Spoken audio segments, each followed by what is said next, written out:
line is pair of straight lines. Pair of straight lines. Now see, this topic is in 12th state board syllabus. ठीक आहे, 12th state board मध्ये हा syllabus आहे. इथं आपण JEE मध्ये त्याला करून घेतो आहे. आणि हा टॉपिक मध्ये एक महत्वाची गोष्ट लक्षात ठेवा, it is mainly formula based. Formula based आहे. कंप्लीट आपण कोऑर्डिनेट जॉमेट्री पाहिलं, it is formula based. Though it is geometry, it is formula based.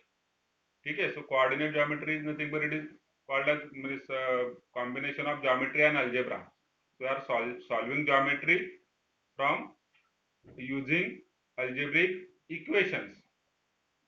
ठीक, जसं 9-10 सारखं जॉमेट्री नाहीये की काढा, कंपास घ्या, मग मोर दॅन हाफ घ्या, इकडे एक आर्क मारा, तिकडे एक आर्क मारा, किंवा थेरम तुमचे प्रूव्ह करायला थेरम इथे असतील, पण थेरम प्रूव्ह करायचा असेल किंवा मग सर्कल ड्रॉ करायचं असेल, ठीक, किंवा सिमिलॅरिटी प्रूव्ह करायची असेल. So not that type of geometry. Coordinate geometry deals with geometry using algebra. ठीक. सो स्ट्रेट लाईन मध्ये सुद्धा तुम्ही पाहिलं की there are n number of फॉर्म्युले. Here also there are n number of फॉर्म्युले. Complete pair of straight line depends upon use of formulae. फॉर्म्युले व्यवस्थित लक्षात घ्यायचे, ते फॉर्म्युले व्यवस्थित अप्लाय करायचे, you will get the answer. Not that much difficult. Clear? So this topic is pair of straight lines. बघा आपण अगोदर काय शिकलो? Straight line. So we are talking about a single line whose general equation is what? ax plus by plus c equal to 0. So that is the general equation of a line. Now if we are talking about a let us say two lines, that is one pair of lines. So one pair consists of two lines. ठीक है. तो अगर हम in two lines की बात करते हैं तो हम इसका एक जॉइंट इक्वेशन निकाल सकते हैं. हम दो लाइंस का एक जॉइंट इक्वेशन निकाल सकते हैं. So that is called as study of pair of straight lines. Before that, let us recall equation of family of lines passing through the point of intersection of two lines u is equal to 0 and v is equal to 0 is u plus kv equal to 0. So this is what? This is equation of family of lines passing through the point of intersection of any two lines. Okay. Now we are talking about only two lines. That is, we are talking about a pair of straight lines. So joint equation of pair of straight lines, or it is also called as general equation of second degree. Okay. So let us say line 1 is a1x plus b1y plus c1 equal to 0. So this is line 1. Another line is line 2, a2x plus b2y plus c2 equal to 0. ठीक है, ये दो lines है. Now again when we are talking about two lines, these two lines may be coincident, parallel और intersecting. ये चीज हमेशा ध्यान में रखना. दो लाइंस है एक ही प्लेन में, हाँ, इन्हें single plane. If there are two lines, so either they will be intersecting or they will be parallel or they will be coincident. ठीक, तो तीनों के साइन. अब ये जो पेयर ऑफ लाइंस है, अगर हमें इसका जॉइंट इक्वेशन चाहिए, we need a joint equation, दोनों का मिला के एक ही इक्वेशन बनाना है. then it is given by first line multiplied by second line is equal to 0. कौन से फॉर्म में? जनरल फॉर्म में. a1x plus b1y plus c1 first bracket में, सेकंड ब्रैकेट में a2x plus b2y plus c2. In दोनों का आपने किया मल्टीप्लाई, इक्वल टू किया 0. then we will get a joint equation of pair of straight lines. End obviously after multiplication क्या हो जाएगा? कुछ टर्म तो इसमें रहेंगे एक्स स्क्वायर के, कुछ रहेंगे वाई स्क्वायर के, कुछ रहेंगे X into Y, Y into X, तो एक्स वाई के टर्म्स भी रहेंगे, और कुछ c1 इंटू c2 मतलब कांस्टेंट टर्म भी रहेंगे. तो ये जो इक्वेशन है किस टाइप में बन जाएगा? This is of the form ax square plus 2hxy plus by square plus 2gx plus 2fy plus c equal to 0. ठीक है. So this is called as general equation of second degree. This is the general equation of second degree. Degree मतलब degree मतलब power of highest power appearing in the polynomial. तो यहाँ पर देखिए highest power कौन C है, 2, इधर भी है 2, so it is of degree 2, और you can say that it is second degree equation. ठीक, दोनों लाइंस को मल्टीप्लाई किया, we got equation of this form, and this is called as general equation of second degree, और joint equation of two lines, और joint equation of pair of lines. Clear? अब ये equation तो हो जाएगा, आप इन दोनों को जब मल्टीप्लाई करेंगे you will get equation in this form, x square की टर्म, एक्स वाई की टर्म, वाई स्क्वायर की term, only x, only y, only constant. ठीक, लेकिन ये इक्वेशन हर बार pair of straight line represent करेगा ये जरूरी नहीं है। ठीक है, any equation of this form, any equation of this form will represent a pair of straight line, is not necessary, जरूरी नहीं है हर बार ये करेगा, ऐसा नहीं है, उसके लिए कुछ कंडीशन है। So necessary end sufficient condition for this equation to be a joint equation of pair of straight lines is delta is equal to ABC plus 2FGH minus AF square minus BG square minus CH square is equal to 0। तो इस equation से ये standard form हुआ। इस equation के साथ आप compare करेंगे जो भी equation है, from that you will get different values. Total आपको 6 वैल्यूज मिलेंगे। कौन से 6? ए, बी, सी, 3 ये वैल्यू हो गए, और 3 कौन से? H, G, F. So you will get total 6 values. Using that 6 values you will find out value of this delta, and if it comes out to be 0, then we can say that this is a joint equation of pair of straight lines, otherwise it is not a joint equation of pair of straight lines। फिर क्या होगा आगे देखेंगे। ठीक है, तो ये condition true होनी चाहिए, तभी ये joint equation of straight line होता है। और इसी चीज को आप अलग तरीके से ऐसे भी चेक कर सकते हैं, और determinant, determinant a h g h b f g f c should be equal to 0 along with h square greater than or equal to ab, g square greater than or equal to ca, and f square greater than or equal to bc। तो ये सारी conditions true होगी, तो भी हम कह सकते हैं कि this is what, this is a joint equation of pair of straight lines. ठीक, अभी ये जो डिटर्मिनेंट है इसे ध्यान में कैसे देखेंगे? So it is a symmetric determinant, हमने मैट्रिसेस में देखा है, मैट्रिसेस में हमने पढ़ा था सिमेट्रिक मैट्रिक्स। ठीक है, तो दिस सिमेट्रिक डिटरमिनेंट अगर आप देखेंगे तो इसका जो प्रिंसिपल डायगोनल है, मेन डायगोनल, मेन डायगोनल पर क्या है? A b c. ठीक, इधर अपर ट्रायंगल में एच जी एफ, वही लोअर ट्रायंगल में एच जी एफ, यानी सिमेट्रिक, इधर एच एच है, यहाँ पर जी जी है, इधर एफ एफ है।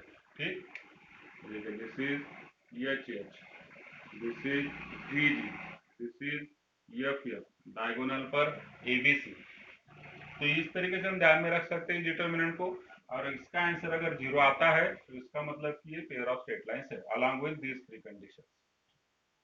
ठीक, next point, now let us talk about pair of straight lines which are passing through the origin. Pair of straight lines which are passing through the origin, मतलब हम इसकी बात कर रहे हैं, this is x axis, Wai axis, and this is origin. अब इस origin में से पास होने वाले कोई भी दो लाइन, जरूरी नहीं है मैंने अलग अलग क्वाड्रेंट में निकाला है, जरूरी नहीं कि अलग अलग क्वाड्रेंट में होंगी, हो सकता है एक ही क्वाड्रेंट में हो दोनों भी, जैसे कि फर्स्ट और थर्ड में भी हो सकती है। ठीक, तो this is a pair of straight lines passing through the origin, so their point of intersection is obviously origin. ठीक, अब जो लाइंस ओरिजिन से पास होती है they are of the form y is equal to M X, straight line में पढ़ा हमने। ठीक है, y is equal to M X, it is the equation of a line passing through the origin. ठीक, तो ऐसे दो इक्वेशन होंगे, y is equal to m one x and y is equal to m two x, दोनों line के slope अलग अलग होंगे। ठीक, तो ये जो दो लाइंस है इनका जब हम ज्वाइंट इक्वेशन बनाते हैं, ज्वाइंट इक्वेशन बनाना मतलब क्या? अगेन इस टाइप में line 1 multiplied by line 2 equal to 0। तो यहाँ पर होगा y minus m1x multiplied by y minus m2x is equal to 0 and it is of the form ax square plus 2hxy plus by square equal to 0। ठीक, it is of the form ax square plus 2hxy plus by square equal to 0. So this is a joint equation of pair of lines passing through the origin. Both the lines are passing through the origin. Clear? Now this is called as homogeneous equation of second degree. देखिए इसको हमने क्या बोला? General equation of second degree. This is homogeneous equation of second degree. अब क्या होता है homogeneous equation of second degree? Homogeneous मतलब degree of each term in the polynomial is same, that is called as homogeneous equation. जैसे यहाँ पर देखिए first term की degree क्या है? एक्स स्क्वायर है मतलब 2, यहाँ पर वाई स्क्वायर है मतलब 2, यहाँ पर एक्स वाई है, एक्स इंटू वाई, एक्स की डिग्री हुई 1, वाई की 1, 1 प्लस 1 2, तो हर टर्म की डिग्री जो है it is 2, so that is called as homogeneous. Homogeneous मतलब होमोजेनियस वर्ड मालूम होगा आपको, अगर नहीं मालूम होगा तो आपके दूध वाले से सीखिए, जो अगर आप दूध घर पे जो लाता है उससे सीखिए। He daily he brings the homogeneous mixture of milk and water, correct है? आप निकाल सकते हैं क्या अलग अलग? नहीं, it is a mixture somewhat, क्यों इस तरीके से हो जाता है, it looks like it is milk only, ठीक है? So that is called as homogeneous mixture. एक जस्ट एग्जांपल दे आपको, होमोजेनियस मतलब पुरा आपण मराठीमध्ये त्याला एकजीव म्हणतो, ठीक है? तो यहाँ पर एक सरिका, एक सरिका मतलब क्या हुआ? एक सरिका, हर टर्म की डिग्री सेम, यहाँ पर 2, यहाँ पर 2, यहाँ पर भी 2 है। डिग्री देखते समय हमें वेरिएबल की डिग्री देखनी होती है, ना कि कॉन्स्टेंट्स की, ठीक है? मतलब कभी कभी ये कंफ्यूजन रहता है, बहुत सिंपल मैथमेटिक्स थोड़ा सा इंटरेस्टिंग है बट आपने अच्छे से ध्यान देना चाहिए। अब देखिए अगर मैं ये बोलूं, ये एक इक्वेशन है,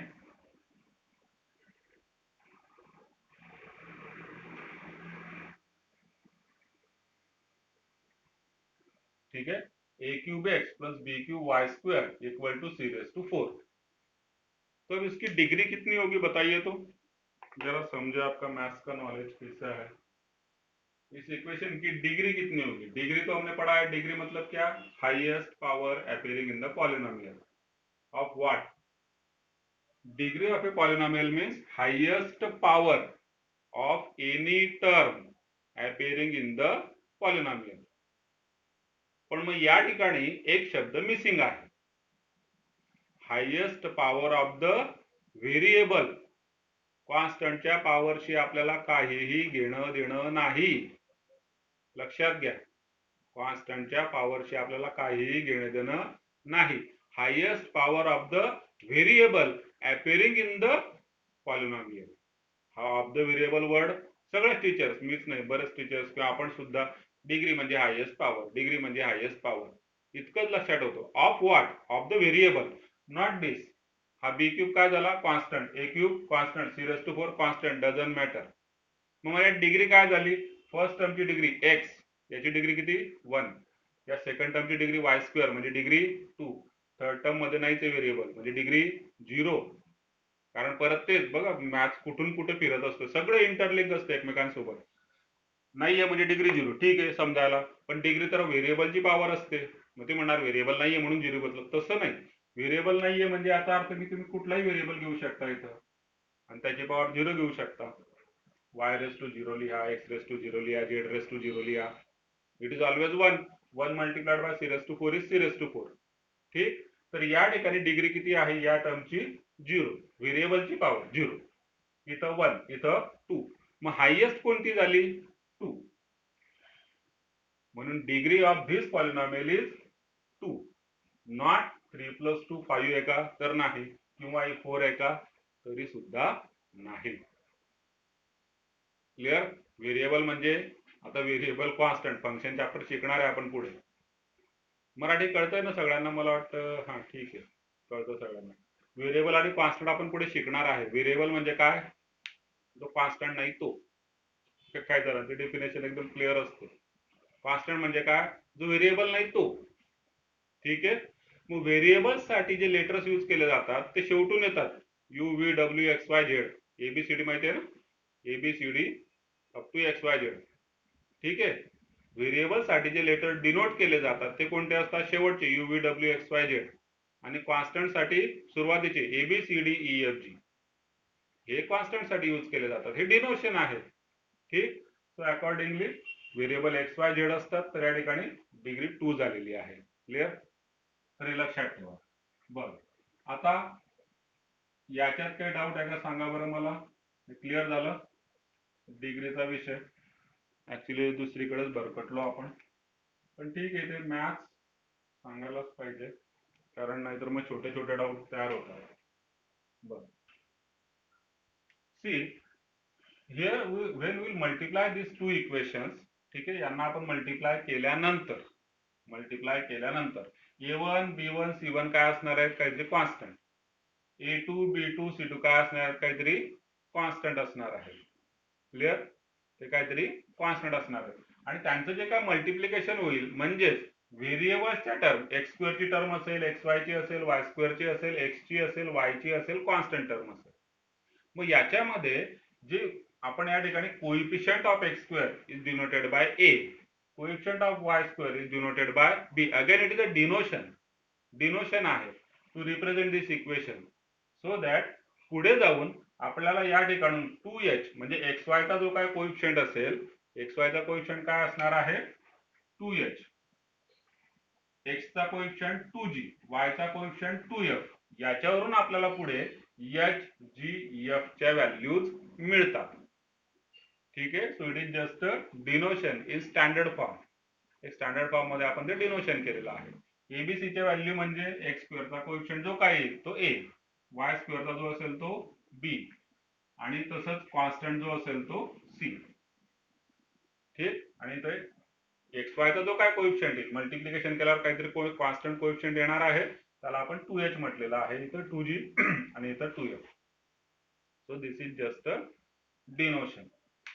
ओके. चला, आता अभी आगे जाने के पहले एक चीज मैं आपको और बता दूं. एनी लाइन और any curve passing through the origin does not contain constant coefficient. काय वाक्य सांगितलं मी, any curve which is passing through the origin does not contain constant coefficient. किंवा तुम्ही याचं कॉन्व्हर्स सुद्धा ट्रू आहे. सो इफ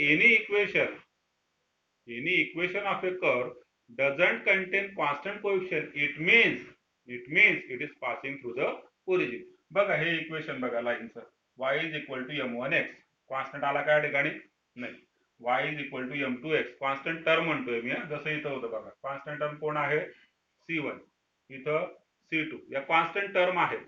या ठिकाणी त्या टर्म नाहीये. It means these are the lines passing through the origin. y is equal to mx plus c असतो, आणि तो c जर असेल तर ती लाईन ओरिजिन मधून पास होत नाही. आणि c ची व्हॅल्यू जर 0 घेतली तुम्ही, then it becomes like this, which passes through the origin. So कुठल्याही प्रकारचे कर्व असू द्या, if it is passing through the origin, it means त्या इक्वेशन मध्ये कुठेही तुम्हाला कॉन्स्टंट टर्म दिसणार नाही. ठीक. Okay, moving ahead. So this is called as homogeneous equation of second degree. Why? Because each term has degree 2. Clear? हे दोन equations आपण पाहिले. These are the two lines passing through the origin, and their joint equation is given by this formula: ax square plus 2hxy plus by square. So from here you will get value of a, b and h. Actually 2h ची मिळेल, 2h ची value काहीतरी मिळेल तुम्हाला. 2h वरून तुम्ही h ची value find out करू शकता. म्हणजे सपोज या ठिकाणी असेल 10xy, किती 10xy. It means what, 2h is equal to 10. It means h is equal to 5. Clear. तसंच या ठिकाणी असेल काहीतरी 20x म्हणजे जे किती झाला, 10 झाला. So it is just a डिनोशन. Now from this joint equation you can find out the relation between slopes of these two lines, and it is what m1 plus m2 is equal to minus 2h upon b and m1 m2 equal to a upon b. So this is the relation between slopes of lines passing through the origin. ठीक. Second परत formula based आहे सगळं बघा. हा formula आला किंवा याला मी formula नाही म्हणणार, पण हा जो आहे हा स्टँडर्ड फॉर्म हा तुम्हाला लर्न करावा लागेल. या ठिकाणी हा डेल्टा 0 असला पाहिजे, हा लर्न करावा लागेल. किंवा मग डिटर्मिनंट, ही condition, second condition, third condition या ट्रू झालं म्हणजे ह्या सुद्धा लर्न करावा लागतील. So it is formula based. दोन लाईन्स आहेत passing through the origin, m1 plus m2 चा फॉर्म्युला minus 2h upon b, m1 into m2 चा फॉर्म्युला a upon b. Now these two lines are if let us say joint equation is given, this is the joint equation of pair of lines passing through the origin, and we have to find out the separate equation, means we have to find out the separate equation of these two lines. हे joint equation आहे and we have to find out the separate equation of these two lines. Then it is of the form hx plus by plus x under root h square minus ab equal to 0. So this is one line. ही कुठली तरी एक line असेल. आणि दुसरी line कुठली असते, hx plus by minus x under root h square minus ab is equal to 0. So these are the two lines passing through the origin. आणि या तुम्ही कशा काढू शकता या इक्वेशन वरून a b आणि h त्या व्हॅल्यू काढायच्या, त्या इथं पुट करायच्या. You will get two separate equations from this joint equation. कारण दोन गोष्टी आहेत या ठिकाणी. एक तर तुम्हाला सेपरेट इक्वेशन दिलेले असतील, त्याच्यावरून जॉइंट काढावं लागेल, तर ते सोपं आहे. It is quite easy. कसं काय, हे जे दोघं आहेत हे एकमेकांना मल्टिप्लाय करायचे, त्यांचं मल्टिप्लिकेशन केलं की will get a joint equation. General line असू द्या किंवा पासिंग थ्रू द ओरिजिन असू द्या, you will get a joint equation. पण जर जॉइंट इक्वेशन गिवन असेल आणि त्याच्यावरून जर आपल्याला सेपरेट इक्वेशन काढायचं असेल, कुठल्या केसमध्ये, पासिंग थ्रू द ओरिजिन मध्ये, then it is given by this two फॉर्म्युले. ठीक. मग आता या दोन लाईन्स वरून आपण काही कन्क्लूड करू शकतो. वन बाय वन आपण कन्क्लुजन घेऊ. बघा, hence these two lines are real and distinct if h square minus ab is greater than 0. बघा इथं अंडर रूट मध्ये कोण आलेला आहे, h square minus ab, under रूटच्या मध्ये. आता अंडर रूटच्या मध्ये एकतर पॉझिटिव्ह असेल, निगेटिव्ह असेल किंवा 0 असेल, म्हणजे ग्रेटर दॅन 0, लेस दॅन 0 और इक्वल टू 0, तीन कंडिशन. तर सपोज या अंडर रूटच्या मध्ये जर ग्रेटर दॅन 0 असेल, so you will gate positive answer over here.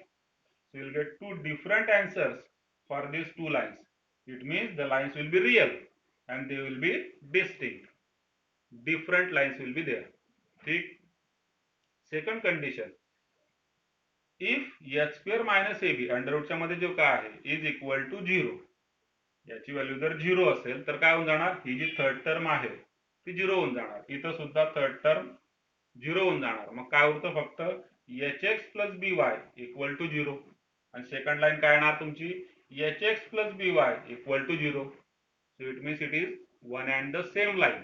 ती एकच लाईन आहे मुळात. म्हणजे तो तिसरा प्रकार काढला होता ना मी, दोन लाईन ड्रॉ केल्या पण आहे ते ऍक्च्युअली एकच line. That is called as coincident lines. So this condition is happens when h square minus ab is equal to 0. या इक्वेशन मध्ये डायरेक्टली याच्यावरून जॉइंट इक्वेशन काढण्याची गरज नाही तुम्हाला, पण तुम्ही या इक्वेशन वरून सांगू शकता की लाईन्स कशा आहेत, म्हणजे नेचर ऑफ लाईन्स कशा पद्धतीचा आहे. If this equation is given, you can find out value of a, value of b, value of h. After that, if h square minus ab is greater than 0, we can surely say that the lines are real and distinct. Equal to 0 असेल तर lines R coincident, आणि लेस than 0 असेल म्हणजे आता काय झालं, under रूटच्या मध्ये निगेटिव्ह साईन आलं. अंडर रूटच्या मध्ये निगेटिव्ह साईन आलं म्हणजे मग ते काय झालं, कॉम्प्लेक्स नंबर कडे गेलं, म्हणजे इमॅजिनरी. म्हणजे याचा अर्थ द लाईन्स आर इमॅजिनरी. ठीक. इमॅजिनरी लाईन सुद्धा असतात पासिंग थ्रू द ओरिजिन. त्या अशा दिसणार नाही. तुम्ही जर ग्राफ काढायला गेले, इमॅजिनरी लाईन्स आहेत त्या, एक्स ऍक्सिस आणि y axis. So we are talking about real numbers over here. So imaginary lines कशा असणार, फक्त त्यांचा पॉइंट ऑफ इंटरसेक्शन रियल असेल. हा दिसल्या दोन लाईन इथं म्हणजे असं कुठे नाही येत ना त्या, कारण त्या इमॅजिनरी आहेत and they are passing through or they are intersecting at origin. म्हणून ओरिजिन दिसतोय तुम्हाला पण त्या लाईन्स इमॅजिनरी आहेत, कारण हा रिअल ग्राफ असल्यामुळे याच्यावर दाखवता येणार नाही आपल्याला. Clear? So they are called as imaginary if a square minus A b less than 0. इथं जर व्हॅल्यू तुमची निगेटिव्ह असेल तर. सो इथपर्यंत काय डाऊट आहे का? विचारा बरं. ओके. सो इमॅजिनरी लाईन्स बद्दल परत एकदा सांगतो बघा. या if this equation is a joint equation of two lines passing through the origin, then depending upon the condition x square minus ab ची जी व्हॅल्यू असणार ती एकतर पॉझिटिव्ह असणार, इक्वल टू 0 असेल किंवा लेस दॅन 0 असेल. लेस दॅन 0 असेल तर अंडर रूटच्या मध्ये निगेटिव्ह साईन येणार. अंडर रूटच्या मध्ये निगेटिव्ह साईन आलं म्हणजे काय झालं? इमॅजिनरी नंबर येणार त्या ठिकाणी आय, इमॅजिनरी. मग ही कम्प्लीट लाईन काय होऊन जाणार? इमॅजिनरी. जर अंडर रूटच्या मध्ये निगेटिव्ह साइन येत असेल then it becomes imaginary. So these two lines will be obviously imaginary. Otherwise equal to 0 असेल तर दोघं लाईन सेम असतील, कारण थर्ड टर्म दोघांमध्ये 0 होऊन जाणार. ग्रेटर दॅन 0 असेल तर दोघं लाईन रिअल असतील, कारण याचा आन्सर येणार अंडर रूट मध्ये पॉझिटिव्ह नंबर, त्याचा आन्सर असतं. दोघं लाईन या रिअल असणार आणि डिस्टिंक्ट म्हणजे वेगवेगळ्या असणार. Okay. Now next third point, याच्यामध्ये homogeneous equation of second degree. याच्यावर खूप क्वेश्चन असतात, खूप महत्वाचा पॉइंट आहे. Homogeneous equation of degree n represent n straight lines passing through the origin. So अशाच प्रकारचं सपोज क्युबिक इक्वेशन असेल होमोजेनियस, किंवा बाय क्वाड्रॅटिक असेल. बाय क्वाड्रॅटिक म्हणजे ज्याची डिग्री 4 आहे. सो क्युबिक असेल याचा अर्थ it represents 3 lines passing through the origin. Biquadratic असेल it means it represents 4 lines passing through the origin. Clear? Now fourth point, which is quite important, auxiliary equation of, ठीक है. So this is what general this is homogeneous equation of second degree. For what? बघा मी फार repeat करतोय परत परत, कारण ते learn व्हायला पाहिजे, ते शब्द तोंडात बसायला पाहिजे, मग तेव्हा ती भाषा तुम्हाला कळेल. लर्निंग प्रोसेस एक लक्षात घ्या. लर्निंग प्रोसेस काय असते? लहानपणी आपण काय करत असतो, लहान ज्यावेळेस असतो आपल्याला बोलायला येत नसतं, आपण कोणीतरी बोलत असतो ते ऐकून ऐकून शिकत असतो आणि ते बोलण्याचा आपण प्रयत्न करतो आणि मग तेव्हा शिकत असतो. तर त्याच पद्धतीने इथं सुद्धा ही लँग्वेज जर तुम्हाला कळून घ्यायची असेल तर ते व्यवस्थित बोलता आलं पाहिजे. This is homogeneous equation of second degree of what? Of pair of lines passing through the origin. ठीक. So for this equation there is one auxiliary equation. What is the auxiliary equation? From this we can write it as bm square plus 2hm plus a equal to 0. So this is called as auxiliary equation of this homogeneous equation. Now this auxiliary equation contains the variable m. या ठिकाणी variable कोण आहे? m आहे. a, h आणि b हे constant आहेत का? इथून आलेले a, h आणि b कॉन्स्टंट आहेत ते. ठीक. and this is a equation in the form of variable m. Now what is this m? This m is nothing but slope of the line. M is nothing but slope of the line. So after solving this equation, since this is quadratic in m, you will get two different values of m. बरोबर आहे? Quadratic मध्ये किती answer असतात? 2 answer असतात. हे m square आहे म्हणजे it is quadratic in m, so you will gate 2 different answers for m. आणि हे 2 आन्सर्स डिफरंट म्हणजे कोणते झाले m चे? They are nothing but m1 आणि m2. So they are the slopes of 2 different lines. ही एक लाईन आणि ही एक लाईन. क्लिअर? तर या इक्वेशन वरून आपण ऑक्झिलरी इक्वेशन लिहू शकतो. ऑक्झिलरी इक्वेशन लिहिल्यानंतर याला सॉल्व करणार, you will gate 2 different values of m which is nothing but m1 and m2. And obviously you can write out then two equations, y is equal to m1x, y is equal to m2x. त्या दोन लाईन्सचे equation तुम्हाला मिळू शकतात. मग आता माझ्याकडे joint equation जर given असेल of A line, of a pair of lines, then I can find out the separate equations by using two methods. One method, I can learn this formula. This is one method. Second method, from this joint equation,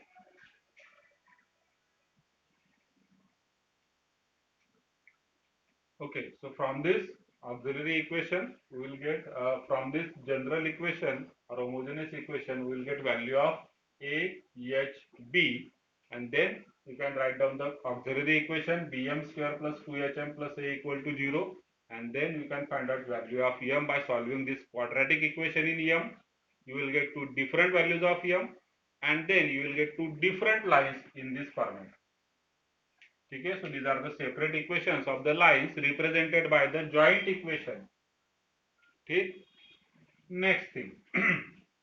Now when we are talking about pair of lines, it means there must be an angle between these two lines. ठीक आहे, कुठल्या दोन lines आपण जर घेतल्या pair of lines, या दोन lines आहेत, so there must be an angle between these two lines, intersecting lines असतील तर, ठीक, and it is given by this formula tan theta equal to mod of 2 under root h square minus ab upon a plus b.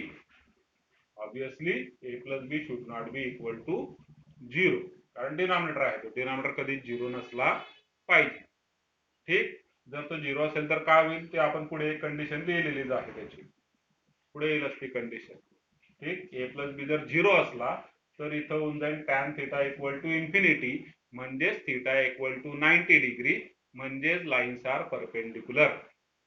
Angle between them is 90 degree. It means lines are perpendicular. Clear? Second thing, this always represents the acute angle between these two lines. Acute angle, कारण त्या ठिकाणी mod आपण घेतलेला आहे. ठीक, next. आणि हा formula दोघं इक्वेशनला लागू होतो. दोघं म्हणजे कुठले? General equation of second degree म्हणा किंवा homogeneous equation of second degree म्हणा. म्हणजे lines may be passing through the origin और may not be passing through the origin.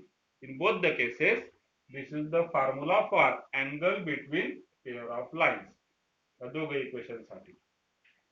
ठीक, आता असं मुळात का होतं ते लक्षात घ्या की दोघांसाठी एकच फॉर्म्युला का आलेला आहे, कारण त्या दोन लाईन्स आहेत, ठीक आहे, ज्या ओरिजिन मधून पास होत नाहीये. बघा, या लाईनला पॅरलल मी लाईन घेतली, this is not passing through the origin, आणि या दुसऱ्या लाईनला पॅरलल मी एक लाईन घेतली, again this is not passing through the origin, so this is their point of intersection. पण यांच्यामधला जो अँगल असणार तो दोघं ठिकाणी काय असणार? सेम असणार. म्हणजे या जनरल लाईन्स आहेत त्या जरी तुम्ही ड्रॉ केल्या, या जनरल लाईन्स आहेत, ठीक आहे, यांना पॅरलल आपण काय करतो? ओरिजिन मधून पास होणार आहे, या पहिल्या लाईनला पॅरलल, दुसऱ्या लाईनला पॅरलल. पॅरलल लाईन मध्ये अँगल सेमच असतात, म्हणजे इथं जो काय अँगल आहे तोच अँगल इथं आहे, आणि म्हणून दोघांकरता एकच फॉर्म्युला आपल्याला त्या ठिकाणी मिळतो, जो आहे tan theta equal to, learn करावं लागेल, mod of 2 under root H square minus A B upon A plus B. ठीक, आता याच्यात एक एक कंडिशन बघू आपण. बघा, first, now according to this formula these conditions can be remembered. फार इझी असतं ते. बघा, the lines represented by ax square plus 2hxy plus by square equal to 0 are coincident. Coincident, it means angle between them is 0 if h square is equal to ab. if h square is equal to ab. आता h square ab equal झाले तर काय होणार? Numerator 0 होणार, म्हणजे tan theta equal to किती झाला? 0, म्हणजेच थीटा इक्वल टू 0. म्हणून त्या लाईन कोइन्सिडेंट असतात जर न्यूमरेटर 0 असेल तर. डिनॉमिनेटर जर 0 असेल म्हणजे a प्लस बी जर 0 असेल तर आपण ऑलरेडी डिस्कस केलं, डिनॉमिनेटर 0 असेल म्हणजे tan थीटा इन्फिनिटी होणार, म्हणजेच थीटा 90 डिग्री होणार, म्हणजेच त्या लाईन्स परपेंडिक्युलर असतील. ठीक, आणि third condition, equally inclined to x axis. Equally inclined to x axis if h is equal to 0. ही एक कंडिशन फक्त लर्न करायची. h ची व्हॅल्यू जर 0 असेल then they are equally inclined to x axis. So these are the three conditions for again these two lines passing through the origin. Next, second point, the lines represented by general equation, है ना, general equation खूप मोठं येते पण सोपं आहे पाठ करायला. ax square plus 2hxy plus by square plus 2gx plus 2fy plus c equal to 0. So these lines are parallel if h square is equal to ab, because these two are distinct lines. या दोघं distinct line आहेत, वेगवेगळ्या आहेत, आणि त्यांच्यातला angle जर zero असेल, कारण इथे झिरो झाला म्हणजे काय झाला की अँगल काय झाला झिरो, तर पॅरलल लाईन्स मध्ये सुद्धा अँगल काय असतो झिरो असतो. ही एक कंडिशन झाली. And f square equal to b g square असायला पाहिजे. तर दोन कंडिशन ट्रू असतील, then we say that the lines are parallel. or you can also remember it like this: if a upon h is equal to h upon b is equal to g upon f, then we say that these two lines are parallel to each other. So again हा learning part आहे. इतर लक्षातच राहतो तुमच्या, numerator zero असेल तर. आता numerator जर झिरो असेल तर एक तर लाईन कोइन्सिडेंट असतील किंवा पॅरलल असतील. कोइन्सिडेंट किंवा पॅरलल. जर त्या पॅरलल असतील तर या दोघं कंडिशन ट्रू असल्या पाहिजे. Next, angle theta between two lines represented by general equation is the same as that of homogeneous part of that equation.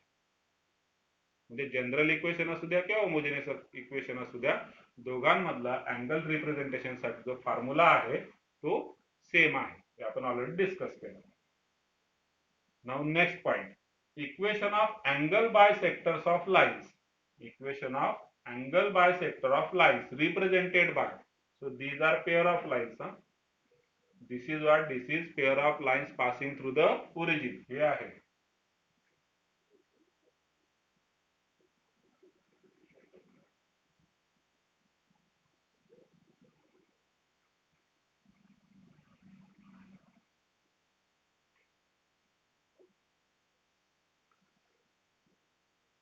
This is nothing but pair of lines passing through the origin. ठीक है. So this is the equation of, joint equation of pair of lines passing through the origin. Now what we are concerned with, angle bisectors of lines. ठीक आहे, या दोन lines आहेत तर यांचे angle bisector सुद्धा असणार. आता या ठिकाणी नेमकं थोडंसं वेगळ्या पद्धतीने काढू द्या मला, कारण यांचे अँगल बायसेक्टर म्हणजे एक्स ऍक्सिस वाय ऍक्सिस येत आहेत.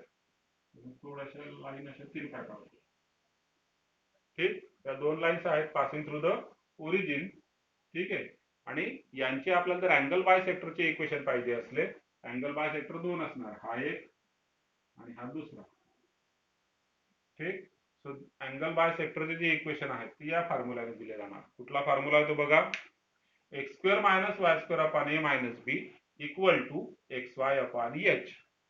अँड दिस इम्प्लाइज, याला जर आपण सॉल्व केलं, it is what, h x square minus A minus B into x Y minus hy square equal to 0. So this is the joint equation of angle bisectors of pair of straight lines.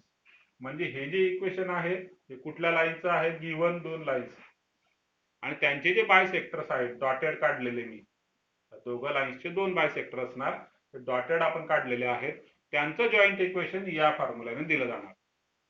H x square minus A minus B into x Y minus hy square is equal to 0. Okay, now here you can observe that coefficient of x square plus coefficient of y square is equal to 0. x square का coefficient किती आहे बघा h, y square चा minus h, म्हणजे h minus h किती झाला 0. म्हणजे कुठली कंडिशन झाली, ही कंडिशन झाली. इथं a plus B equal to 0 झाला. a प्लस बी म्हणजे a म्हणजे एक्स स्क्वेअरचा कोएफिशिएंट, b म्हणजे वाय स्क्वेअरचा coefficient. So comparing this with standard form of joint equation, we get coefficient of x square plus coefficient of y square equal to 0. It means they are perpendicular. So angle bisectors of two lines are always perpendicular. Why? कारण त्या दोन lines मध्ये जो angle तयार होत असतो it is of 180 degree. Linear pair असते या दोन, एक ऍक्यूट एक ऑप्टिव्स, लिनियर पेअर. तर त्यांच्या अँगल बायसेक्टर्स मध्ये जो अँगल येणार it is of 90 degree. So we get this angle bisectors will also pass through the origin, and they will obviously they will be also passing through the origin, and angle between them will be 90 degree. यात एक first केस आता एक लक्षात घ्या, if A is equal to B. ठीक आहे, if A is equal to B then bisectors are X square minus Y square equal to 0. A equal to B असेल तर बायसेक्टर काय असतील, X square minus Y square equal to 0.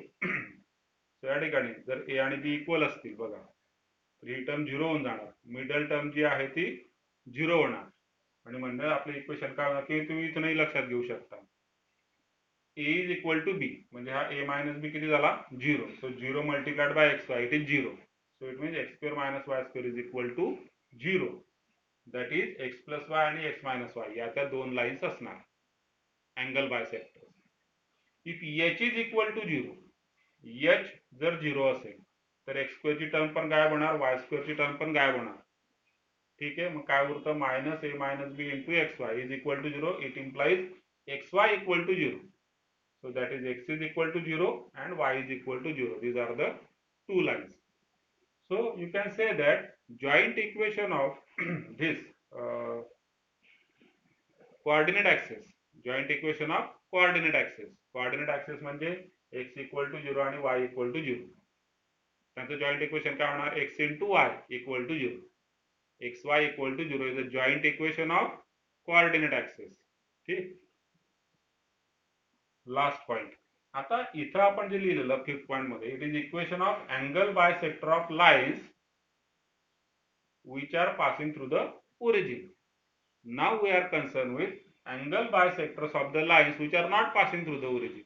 ठीक है, so it must be of the form ax square plus 2hxy plus by square plus 2gx plus 2fy plus c equal to 0 म्हणजे general equation. So now we are concerned with finding angle bisector of the general equation in second degree.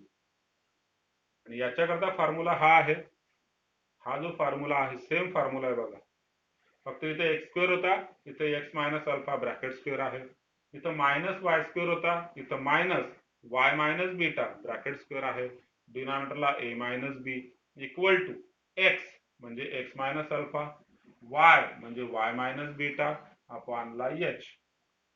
मग आता इथं alpha आणि beta काय असणार आहे, तर बघा या ज्या लाईन्स होत्या, these lines were passing through the origin. So त्यांचा जो काय पॉइंट ऑफ इंटरसेक्शन होता तो होता 0 0. ओरिजिन म्हणजे काय 0 0, म्हणजे या ठिकाणी अल्फा आणि बीटाच्या व्हॅल्यू 0 0 होत्या. इथं मात्र तुम्हाला अल्फा आणि बीटाच्या व्हॅल्यू काढाव्या लागतील, which is nothing but point of intersection of pair of lines. या ज्या दोन लाईन्स आहेत या इक्वेशनने दिलेल्या, यांचा पॉइंट ऑफ इंटरसेक्शन म्हणजे अल्फा बीटा आहे.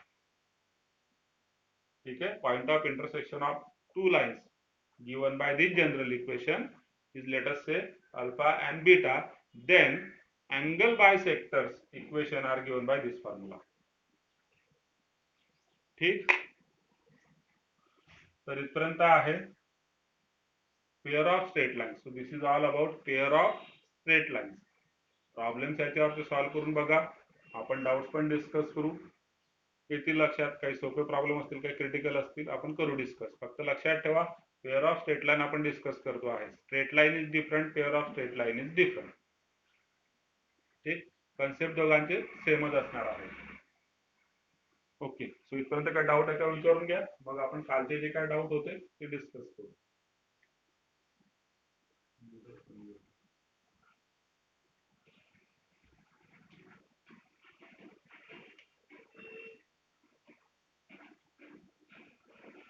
First question,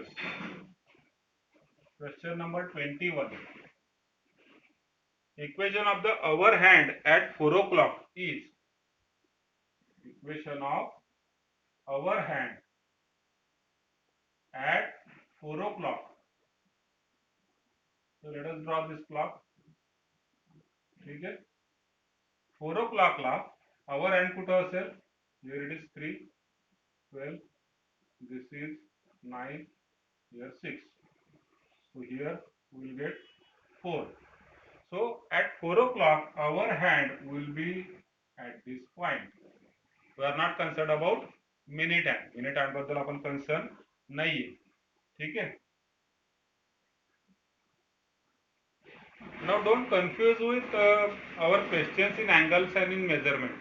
Angle and measurement मध्ये आपण काय करत होतो, we are finding the angle between hour hand and minute hand. So that was our main target there. या ठिकाणी मला काय करायचं आहे, equation of our hand at 4 o'clock. So this is the line at 4 o'clock. ठीक, आणि याचं equation काय असणार ते आपल्याला फाइंड आउट करायचं. नाउ ट्रीटिंग दिस ॲज, एक दुसरा पेन घेतो. This is a horizontal line. Let us say x-axis. This is a vertical line. Let us say y-axis. And then we'll get inclination of this line. We'll get inclination of this line. He line जर आपण extend केली या साईडला, you will get inclination. So here it is. This is the inclination of the line. आणि किती angle असणार तो, तर तुम्हाला कळायचं असेल, तुमच्या लक्षात येईल, हा जो अँगल आहे इकडे खाली, हा असेल -30 degree.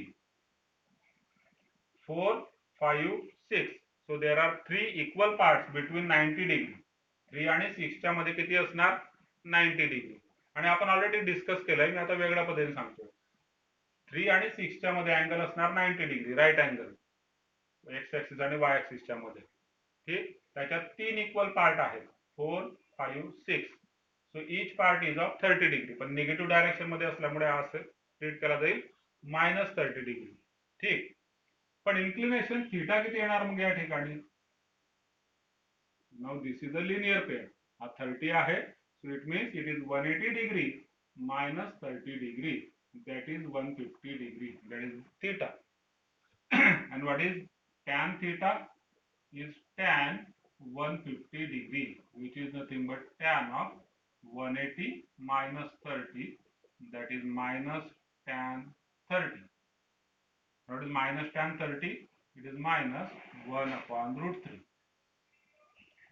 And this line is passing through the origin. How origin treat होणार? This is origin. So equation, required equation is what? It is of the form y is equal to mx. That is y is equal to minus 1 upon root 3 x. म्हणजेच काय होणार, root 3 multiply होणार root 3y equal to minus x, म्हणजेच x plus root 3y equal to 0. So that is the equation of our hand at 4 o'clock. And in this way we can find out equation of our hand at any time. कुठल्या वेळेला, 5 वाजता असेल, 6 ला असेल, 7 ला असेल, जे काय असेल. ठीक, you can find out the equation in this form. So is it clear? काय डाऊट आहे का, क्लिअर झाला का. Question number 55.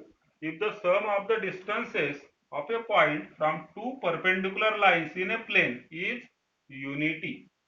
If the sum of distances of a point from two perpendicular lines in a plane is unity.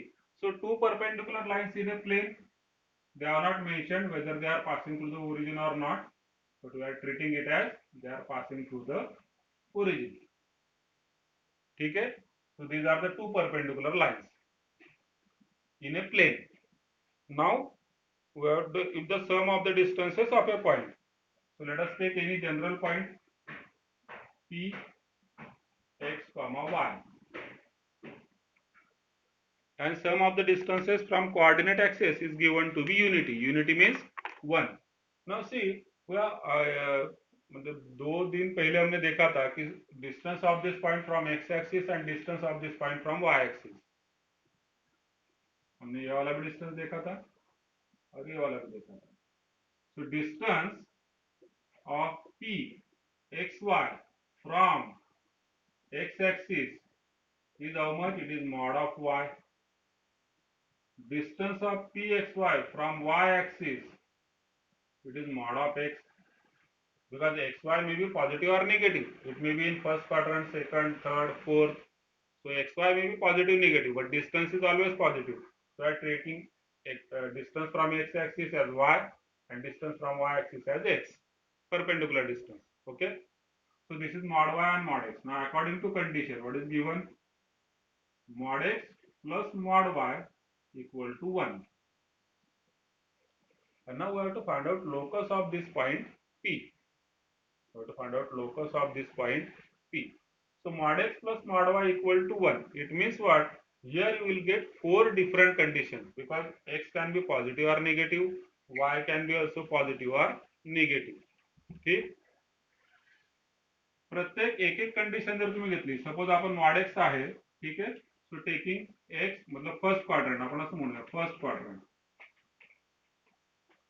Suppose आपण first quarter मध्ये असेल, जसा की आपण या ठिकाणी शो केलेला आहे. Then what? Mod x is x, mod y is y is equal to 1. So for first quadrant this is the equation. For second quadrant, second quarter मध्ये बघा, एक्स निगेटिव्ह असतो, वाय मात्र पॉझिटिव्ह असतो. So will get this equation. In third quadrant both are negative, so minus x minus y equal to 1. And in fourth quadrant, x is positive, y is negative, so we get x minus y equal to 1. Okay? And after joining these two lines, the question is what type of geometrical figure we are getting. Then its locus is a square, circle, straight line, two intersecting lines. क्या मिलता है वो हमें बताना है यहाँ पर. अब ये चारों लाइन अगर हम ग्राफ पर ड्रॉ करते हैं,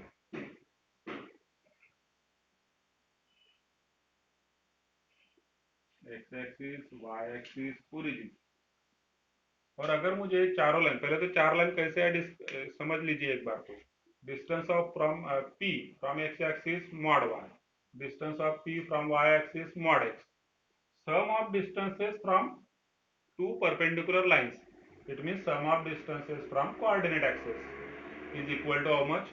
1. ठीक, अब मॉड एक्स से मॉड वाई है, so mod x can be either plus x और minus x, mod y can be either plus y or minus y. So there will be total 4 different conditions. You will get 4, you are getting here 4 different straight lines. ठीक है, चलिए अब इनको draw करते हैं. x plus y equal to 1 कहां पर होगा? x plus y equal to 1.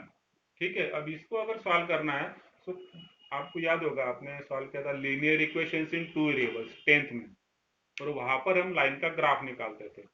और उस केस में अगर आपको किसी भी लाइन का ग्राफ निकालना है, so it is always easy to put first x is equal to 0, find value of y, put y is equal to 0, find value of x, then you get x intercept and y intercept. ठीक है, उस तरीके से. तो ये जो है x Wai equal to 1, इसका मतलब intercept क्या हुए इसके 1 1. ठीक है, so this is also 1 and this is also 1. ये 1 distance. This is the line x plus y equal to 1 because it is of the form x upon 1 plus y upon 1 equal to 1. तो x intercept 1 हुआ, y intercept भी 1 हुआ. ठीक, दूसरी line देखिए, minus x plus y equal to 1. Now this can be written as x upon minus 1 plus y upon 1 equal to 1. So in this case x intercept is minus 1 and y intercept is plus 1. तो दूसरी line हो गई. Second equation, x intercept minus 1, y intercept plus 1, यहाँ पर y intercept, यहाँ पर x intercept. तीसरी line minus x minus y equal to 1. ठीक है, minus x minus y equal to 1. तो इसका क्या हो जाएगा, इक्वेशन इस तरीके से बनेगा, x upon minus 1 plus y upon minus 1 equal to 1. So it means x intercept minus 1, y intercept minus 1, यहाँ पर होगा.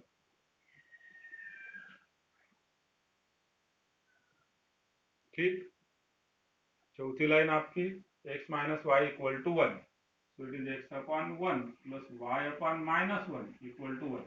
So x intercept is 1 and y intercept is minus 1. These are the 4 lines. और इनका जब आपने locus चारों हमने point join कर दिए, so you get what, क्या ऑप्शन है आपके पास? Square, circle, straight line, two intersecting lines. तो टू इंटरसेक्टिंग लाइंस तो है नहीं, 4 लाइन है यहाँ पर. दूसरी बात, स्ट्रेट लाइन सिंगल लाइन भी नहीं है. तीसरी बात, सर्कल सर्कल भी नहीं है, तो ऑब्वियसली क्या होगा? स्क्वायर होगा.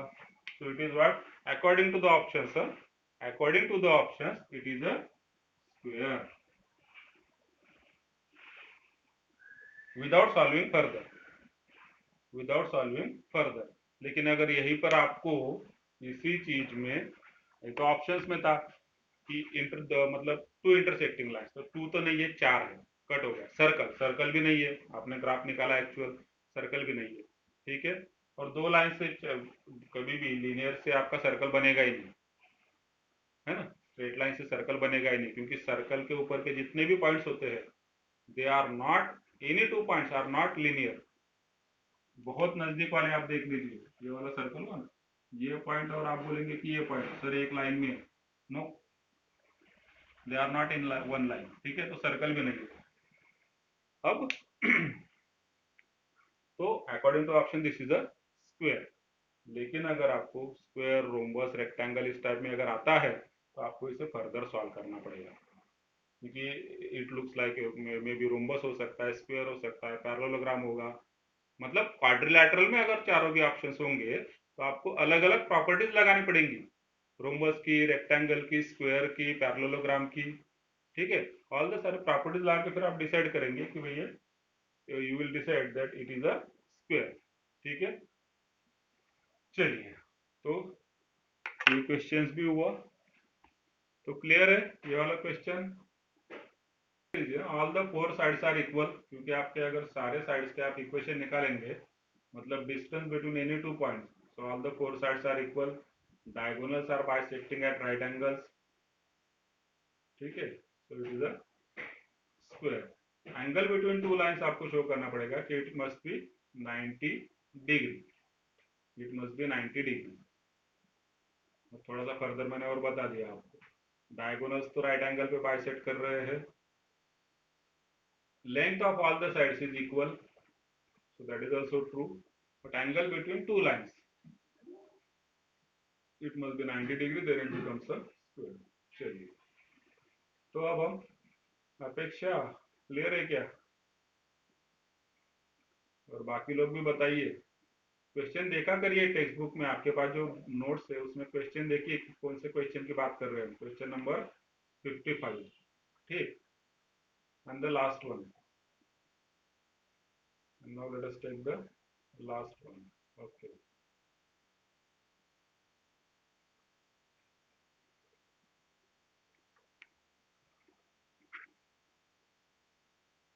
तो कोऑर्डिनेट ज्योमेट्री में कई बार एनालिटिकल फिगर बनाना बहुत जरूरी हो जाता है। आप एनालिटिकल फिगर अगर बनाते हैं, so it quite easy to find out the answer, ठीक है। अब जब मैं एनालिटिकल फिगर बताता हूँ, बोलता हूँ, इसका मतलब क्या हुआ कि अगर कभी कभी पॉइंट, अगर पर्टिकुलर पॉइंट आपको मालूम है 1 2, तो आप उसी को उसी क्वाड्रेंट में लेंगे, फर्स्ट क्वाड्रेंट में, ठीक है। लाइन ड्रॉ करना है तो आप लाइन उस तरीके से ड्रॉ करेंगे। जितनी भी इंफॉर्मेशन आपके पास है, according to the given information, try to draw an analytical figure, then you will be able to solve the question, okay। Now this is question number 51। angles made with the x-axis by two lines, angles made with the x-axis by two lines drawn through the point 1 2, ठीक है, drawn through the point 1 2। तो चलिए हम यहाँ पर एक graph बना लेते हैं। This is x axis, Wai axis, this is origin, and point 1 2 कहाँ पर होगा, तो एनालिटिकली आप ले सकते हैं। यहाँ पर मान लीजिए 1 होगा, इधर 2 होगा, इधर 1 होगा, इधर 2 होगा, तो 1 2 पॉइंट आपका हो जाएगा 1 2, थोड़ा सा अप्रोक्सीमेट। हम यहाँ पर एक पॉइंट निकाल लिया, दिस इज पॉइंट 1 2, ठीक है। ये लिखने की जरूरत नहीं है, बट जस्ट आपको इंफॉर्मेशन के लिए, ताकि एक आपको नेचर ऑफ द प्रॉब्लम ध्यान में आए, किस तरीके से हो सकता है। आगे, angles made with the x-axis by two lines drawn through the point 1 2, so there are two lines drawn through this point, so let us draw one line first, फिर हम second line की बात करेंगे। so this is the line which is making angle, let us say theta। इस line ने angle कितना किया, theta किया, and intersecting the line x plus y equal to 4, ठीक है। intersecting the line x plus y equal to 4। अब जो line x plus y equal to 4 है, it is of the form x upon 4 plus y upon 4 equal to 1। It means x intercept is 4, y intercept is 4। तो हमने 1 2 निकाला था, यहाँ पर 3 हो जाएगा, लेट अस इधर 4 हो जाएगा। इधर 1 2 हुआ, यहाँ पर हुआ 3, इधर हुआ 4। तो पॉइंट ऑफ इंटरसेक्शन जो है आपका 4 4